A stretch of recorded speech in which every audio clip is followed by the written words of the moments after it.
जय हिंद, नमस्कार साथियों। चलिए तो आज हम लोग देखने वाले हैं मगध साम्राज्य से टॉप 20 प्रश्न। अगर आप इस वीडियो को देख लेते हैं उसके बाद मगध साम्राज्य से एक भी प्रश्न आपको नहीं छूटेगा।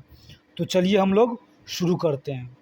पहला प्रश्न है कि मगध साम्राज्य की स्थापना किसने की थी? मगध साम्राज्य की जो स्थापना किसने की थी? तो इसका आपका हो जाएगा, पहला प्रश्न का हो जाएगा बृहद्रथ। ऑप्शन सी हो जाएगा। कौन सा हो जाएगा? Option C, Brihadratha. चलिए अगला प्रश्न हम लोग देखने वाले हैं। अगला प्रश्न है कि मगध की सबसे शक्तिशाली राजा कौन था जिसने अंगराज को जीता था? तो यह आपका हो जाएगा, दूसरा का ऑप्शन हो जाएगा, इसका हो जाएगा बी। कौन हो जाएगा? Option B, Bimbisara. बिंबिसार जो था वो इसका ऑप्शन हो जाएगा। चलिए अगला प्रश्न हम लोग देखते हैं कि बिंबिसार किस वंश का संस्थापक था? बिंबिसार जो था, या बिंबिसार था, किस वंश का संस्थापक था? तो यह था हर्यक वंश का। किसका हो जाएगा? हर्यक वंश का। बहुत ही इंपॉर्टेंट प्रश्न है, देखते जाइएगा।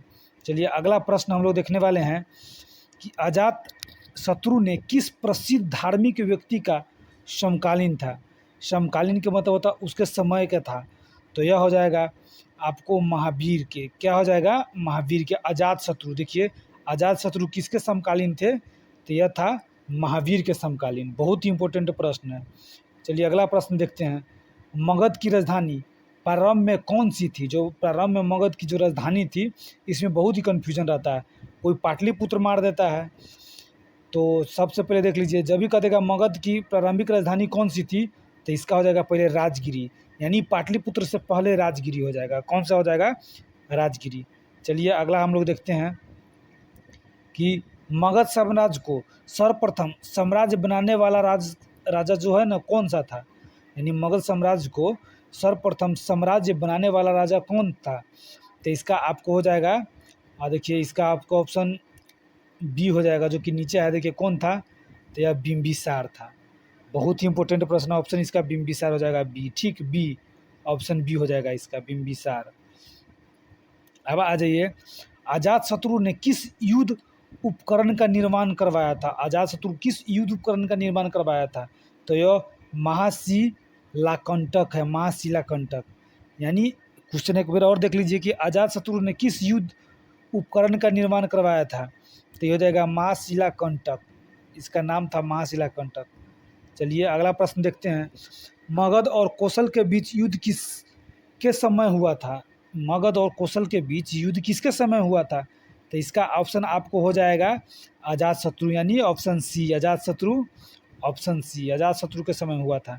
आइए, शिशुनाग वंश की स्थापना कब हुई थी? यह क्वेश्चन कई बार एग्जाम में पूछा जा चुका है। ठीक है, तो इसको आप बढ़िया से करके जाइएगा। जिसमें में शिशुनाग वंश की जो स्थापना हुई थी वो यह हुई थी 413 ईसा पूर्व में। कब? 413 ईसा पूर्व में। चलिए अगला प्रश्न हम लोग देखने वाले हैं। शिशुनाग वंश की राजधानी कहाँ थी?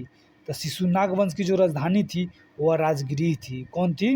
राजगिरी। राजगिरी थी। यह कन्फ्यूजन क्वेश्चन सब है, ध्यान में रखिएगा, और बहुत ही इम्पोर्टेंट है। नंद वंश के संस्थापक कौन थे? नंद वंश के, तो इसका आपको हो जाएगा ऑप्शन ए, महापद्मनंद। कौन हो जाएगा? ऑप्शन ए हो जाएगा इसका। ठीक, अगला प्रश्न हम लोग अब देखने वाले हैं कि मौर्य वंश की स्थापना किसने की? मौर्य वंश की जो स्थापना जो है ना, किसने किया था? तो मौर्य वंश की जो स्थापना किया था वह चंद्रगुप्त मौर्य था। कौन था? चंद्रगुप्त मौर्य। Option C. आइए अगला प्रश्न देखते हैं। चंद्रगुप्त मौर्य को राजनीतिक में मार्गदर्शन किसने दिया? यानी चंद्रगुप्त मौर्य को राजनीतिक में मार्गदर्शन किसने दिया? तो ये हो जाएगा आपका चाणक्य दिया था। कौन दिया था? चाणक्य। ऑप्शन बी हो जाएगा। कौन हो जाएगा? Option B, Chanakya. बहुत ही इंपॉर्टेंट प्रश्न है। अगला प्रश्न देखते हैं। मगध का अंतिम नंद शासक कौन सा था? मगध का अंतिम नंद शासक पूछ रहा है। कौन सा पूछ रहा है? नंद शासक। ध्यान में रखिएगा। तो इसका आपको हो जाएगा घानानंद। कौन था? धानानंद भी इसको कह सकते हैं। धानानंद, कहीं कहीं घानानंद भी लिखा हुआ रहता है। तो यह धानानंद था। इसका ऑप्शन बी हो जाता है। ठीक, आइए अगला प्रश्न देखते हैं कि पाटलिपुत्र किस नदी के किनारे स्थित था? जो था या है भी, ये क्वेश्चन एक ही हुआ। तो आप देख लीजिए, ये हो जाएगा पाटलिपुत्र यानी पटना। तो पटना तो बहुत ही फेमस है गंगा नदी के किनारे। चलिए अगला प्रश्न हम लोग देख रहे हैं। अगला प्रश्न आइए देखते हैं कि मगध साम्राज्य की शक्ति बढ़ाने में निम्नलिखित में से किसने मुख्य भूमिका निभाई थी। तो यह जो मुख्य भूमिका तो निभाई थी वो था बिंबिसार और अजातशत्रु। कौन था? बिंबिसार और अजातशत्रु। बहुत इंपॉर्टेंट प्रश्न। चलिए अगला प्रश्न हम लोग देखते हैं कि अजातशत्रु ने किस सभा का आयोजन करवाया था। अब अजातशत्रु जो था वो किस सभा का आयोजन कराया था? तो यह कराया था प्रथम बौद्ध संगीति का। किसे कराया था? प्रथम बौद्ध संगीति का। वहीं द्वितीय के कालाशोक करवाया था, तृतीय के अशोक करवाया था, और चतुर्थ का जो है ना कनिष्क करवाया था। ध्यान में रखिएगा। आइए अब अगला प्रश्न देखते हैं कि मगध साम्राज्य के विस्तार में सहायता करने वाला प्रमुख तत्व क्या था। तो मगध साम्राज्य के विस्तार में सहायता करने वाला प्रमुख जो तत्व था वह लोहे की खानें थी। कौन सी थी? लोहे की खानी। कहा जाता है कि लोहे की खानी इतना प्रचुर मात्रा में यहाँ पे था कि इससे तरह तरह के हथियार बनाया जाता था, और इस हथियार का उपयोग युद्ध के लिए किया जाता था। इसीलिए मगध बहुत ही समृद्ध था। चलिए अगला प्रश्न देखते हैं। बिंबिसार ने अंग राज्य को हराकर किसे कैदी बनाया था।